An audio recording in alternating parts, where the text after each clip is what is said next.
The only thing I cared about when I was younger was being happy. If you had told me at the time that I was doing anything that was damaging to myself or hurting myself in some way, I would have said, you don't know what you're talking about. Adrienne Johnson didn't think twice about the things she did as part of the in crowd. At 12 years old, she was smoking and drinking. By 14, she was experimenting with sex. I didn't have any kind of guilt. I didn't have any kind of conviction at the time. I was just having a blast. Through junior high and high school, she loved being known as the party girl because of the attention and sex it brought her. Adrienne moved from one relationship to another, always looking to others to fill her emptiness. And as soon as something wasn't satisfying me, I said, well, then I don't want to do this anymore, you know, and I would walk away from people, walk away from commitments, walk away from activities. When Adrienne went away to college, partying lost its allure, so the self-proclaimed atheist threw herself into philosophy and other intellectual pursuits, trying to find happiness and meaning. I was actually looking for intellectual debate and discussion, and I started to get a real sense of my identity from those intellectual pursuits. While she'd given up partying, what she couldn't give up was sex. She says by now she was addicted to it, and it didn't matter who she hurt to get it. Sin wasn't in my vocabulary. No sense of remorse, no sense of guilt, no sense of shame. It was all for me and what I wanted and what would make me happy. And still the emptiness remained, and she was no closer to finding meaning in her life. So Adrienne went on to grad school, hoping further intellectual pursuits would satisfy her. I thought that doing well in school would make me happy, that being successful would make me happy, that being thin and pretty would make me happy. And I somehow had this realization in my early 20s that all of those things were going to fail me. And so when I realized I had nothing, I sank into a deep depression for the first time in my life. She tried counseling and antidepressants for a couple of years. Nothing helped, as Adrienne refused to let go of the hurt. I just wanted to sort of be a victim and cry about how much pain I was in and how much I was hurting, and I just wanted someone to come rescue me. I didn't want to actually do the hard work myself of getting healthy and getting better. In 2007, she married a fellow grad student, thinking that marriage would make her happy and fulfilled. But it didn't. So instead of looking at myself or getting healthy or working on myself, I wanted the easy fix. And so I called up the ex-boyfriend and began an affair.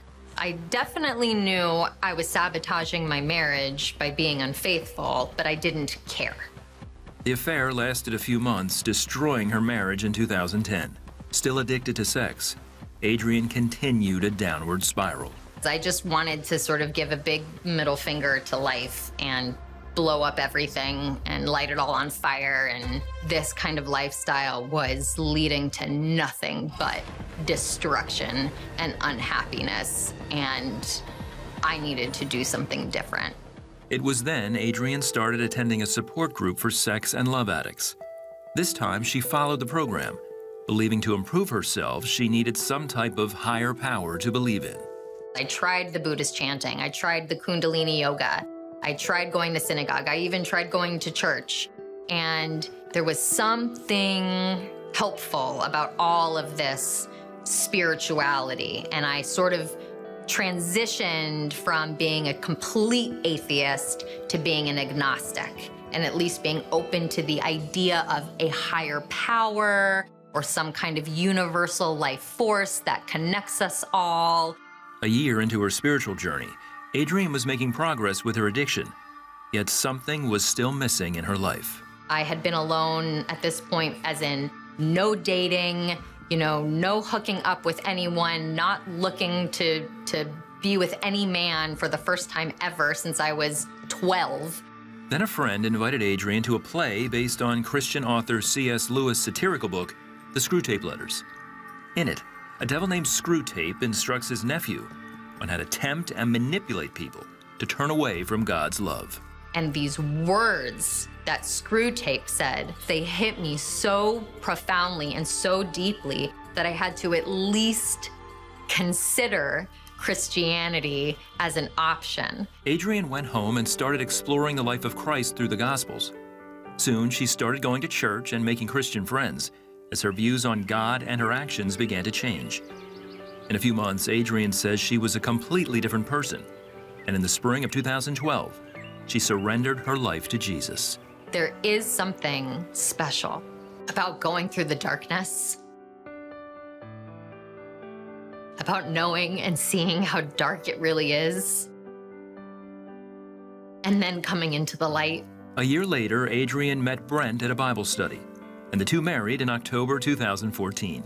We waited until our wedding night, which, as a former sex and love addict who constantly had one-night stands and was unfaithful, if that's not God transforming me in my life, then I don't know what is. Even though she is devoted to her husband and family, Adrienne says the most important relationship in her life is Jesus Christ.